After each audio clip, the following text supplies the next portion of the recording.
Tanpa berlama-lama lagi Gislan mengajak Vanessa ke tempat latihan pribadinya. Vanessa berpikir dan tak mengerti kenapa Tuan Muda Perdium tertarik padanya, padahal dirinya tidak bisa menggunakan sihir sekecil apapun, bahkan dirinya dianggap aib bagi menara sihir bunga api. Di tengah gumamannya Vanessa kepanikan disebabkan suara Tuan Muda Perdium yang memanggil dirinya. Di mana Gislan menanyakan sejauh mana Vanessa melakukan latihan sihir, dan dia menjawab jika dirinya sudah sampai ke circle kelima tapi hanya formula spillnya saja. Sambil tersenyum Gislan menyebut itu adalah sesuatu yang bagus karena menguasai tiap formula sihir yang rumit di usia muda tidaklah gampang.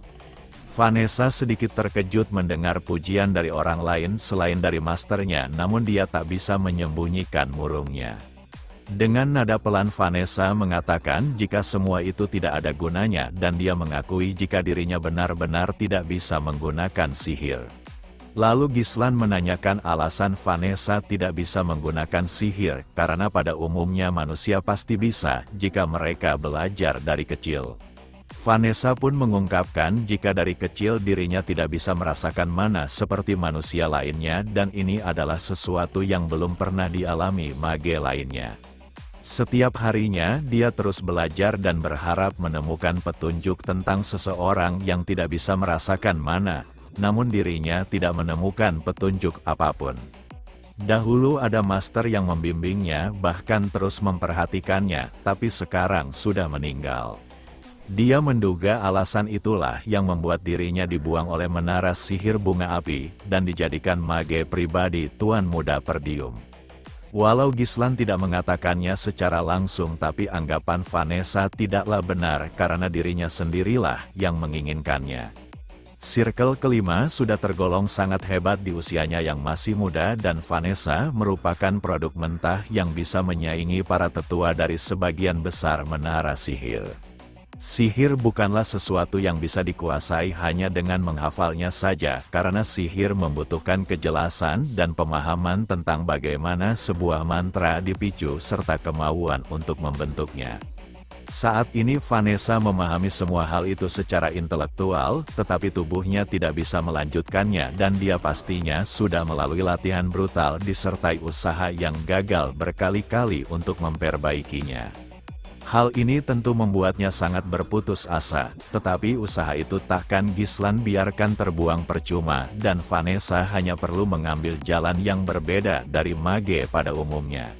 Di saat yang sama Gislan teringat saat bawahannya menanyakan tentang mage yang membakar setengah wilayah Lutania, di mana rumor mengatakan jika dia adalah mage Circle 7 yang menguasai teknik kultivasi mana.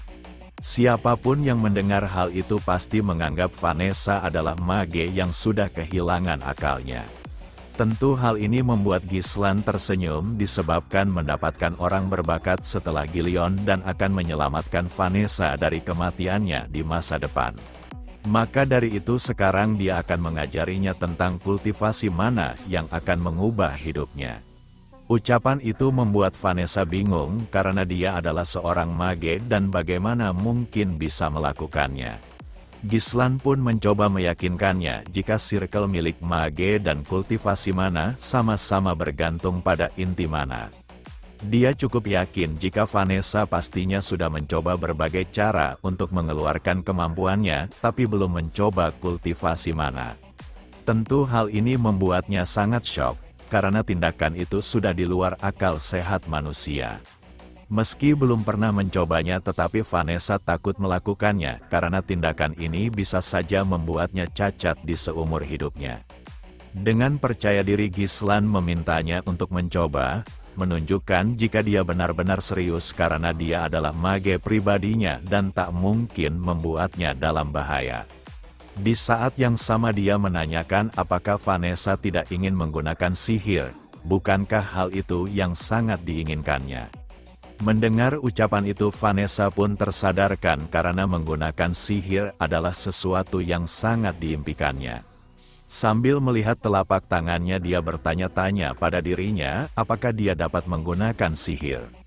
Tentu hal ini sangat mengejutkannya, karena sudah bertahun-tahun dirinya mencari solusinya, dan saat ini sudah ada di hadapannya.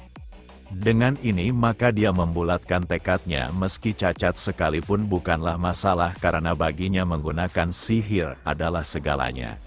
Untuk melakukan hal itu maka Gislan akan membimbingnya secara langsung. Kemudian Gislan memintanya untuk membuka ikatan bajunya dan dia pun mengerti. Tindakan ini bertujuan agar proses kultivasi mana tidak terhalang oleh apapun yang berpotensi memberikan kegagalan.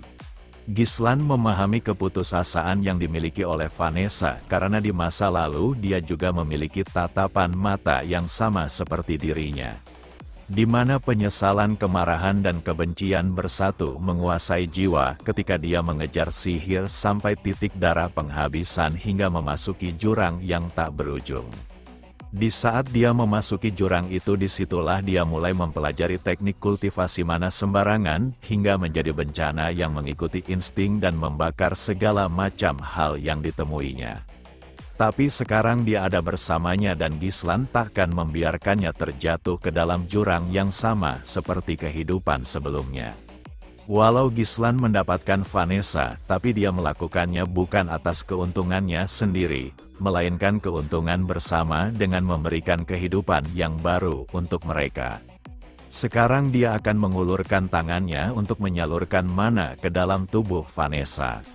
Saat Gislan melakukannya, maka mana dalam jumlah tertentu akan tersalurkan ke seluruh tubuh melalui pembuluh darahnya. Pada saat mana yang disalurkan mulai ditingkatkan, Vanessa mulai merasakan sakit dan mencoba menahan agar tetap duduk di tempatnya. Hanya saja rasa itu terlalu menyakitkan, bahkan tubuhnya serasa terbakar hingga membuatnya berteriak. Di saat yang sama Gislan menyuruhnya untuk menutup mulutnya karena hal itu akan membalikkan mana yang dapat merusak tubuhnya. Semua itu dikarenakan mana yang mengalir di dalam tubuhnya saat ini adalah mana milik Gislan dan Vanessa harus mengingat semua perasaan ini. Terdapat cara singkat agar seseorang bisa melakukan kultivasi mana, yaitu mendapatkan suntikan langsung oleh seorang master dan sekarang Vanessa telah mendapatkannya. Aliran mana itu telah melonjak di setiap sudut tubuhnya dan mengelilingi di setiap bagian terkecil tubuhnya. Setelah mana mengelilingi tubuhnya, maka aliran itu menuju ke titik inti tengah. Di saat aliran itu menuju inti tengah, maka Vanessa dapat merasakannya hingga menimbulkan rasa sakit yang luar biasa. Gislan menyadari jika Vanessa telah pingsan dan mengharuskannya untuk menahannya menggunakan tangan kirinya. Kini Vanessa pun teringat akan masa lalunya di saat dirinya masih kecil yang sedang menguping percakapan masternya.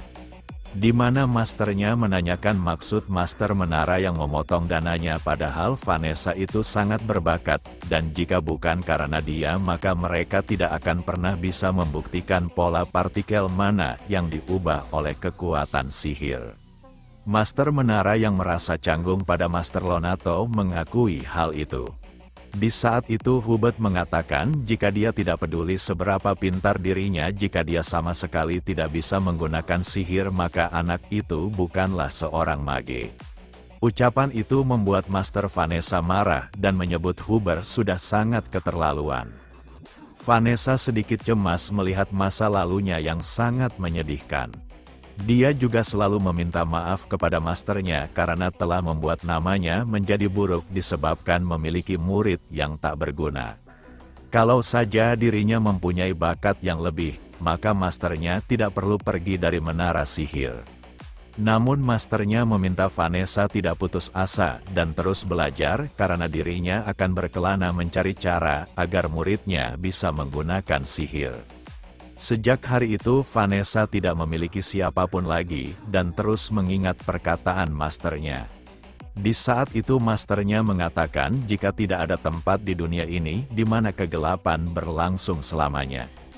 Dia juga yakin jika Vanessa akan menemukan cahayanya sendiri suatu hari nanti.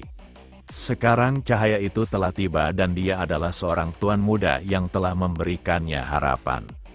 Sosok itu adalah tuan muda Perdium, orang yang menghargainya meskipun semua orang menganggapnya produk yang gagal. Kini kegelapan yang selalu menyelimutinya sedari kecil seketika sirna di hadapan Tuan Muda Perdium. Dengan ini maka kultivasi mana itu telah usai dan Vanessa telah mendapatkan inti core mananya. Tentu hal ini seharusnya mustahil didapatkan tanpa adanya resiko, tapi dengan bantuan Gislan maka hal itu bukanlah masalah. Malam hari pun tiba di mana di sebuah tempat terdengar suara ribut yang menyelimuti malam yang tenang. Yang benar saja perkelahian telah terjadi dengan seorang pria yang dikerumuni oleh 5 musuh tapi dikalahkan dengan mudah. Dia bahkan meminta semua dari mereka untuk maju karena tusuk gigi yang mereka gunakan tidak cukup untuk menghabisinya, bahkan tidak mampu menggoresnya. Tusuk gigi yang dimaksudnya adalah pedang yang digunakan oleh para tentara bayaran ini. Walau sosok ini memiliki tubuh yang besar, tapi dia dapat bergerak dengan begitu cepat. Bahkan pria ini dengan mudahnya menghempaskan musuhnya dengan satu tangannya. Di saat yang sama seorang musuh mencoba untuk menyerang dari titik butanya. Siapa sangka jika pria ini dapat menyadari bahaya yang ada di belakangnya. Dia bahkan mengayunkan tubuh musuhnya seakan menjadikan mereka sebagai senjatanya. Dilihat dari manapun serangan itu sangatlah kuat, bahkan mampu menghancurkan sisi ruangan tersebut. Dia merasa sangat bosan karena dia bahkan belum menganggap pertarungan ini sebagai pemanasan, tapi mereka semua sudah kalah. Kedua pria ini sangat kagum melihat sosok pria yang mengalahkan 5 musuhnya dengan sangat cepat. Mereka juga percaya jika tidak ada satupun orang di wilayah ini yang bisa menandingi kelompok mereka. Beberapa saat kemudian di tempat yang sama terlihat seorang pria yang menikmati waktu luangnya menunggu sambaran ikan, namun seseorang mendekatinya. Sosok yang mendekatinya berbasa-basi menanyakan tentang latihan yang sedang dijalani pria yang memancing. Pria ini mengetahui jika sosok yang menghampirinya datang bukan untuk menanyakan latihannya. Tanpa berlama-lama lagi sosok ini mengatakan jika ada permintaan penerjunan dari Adipati Desmond. Sosok ini bernama Victor dan dia juga merupakan kesatria yang paling kuat yang dimiliki Adipati Desmond saat ini. Mendengar permintaan tersebut dia pun bergerak dari tempatnya. Permintaan Adipati Desmond merupakan suatu perintah yang mutlak, maka dari itu dia akan menjalankan permintaan tersebut. Dia juga berharap permintaan itu dapat menghiburnya dengan lawan yang kuat tak seperti sampah yang selama ini dirinya kalahkan.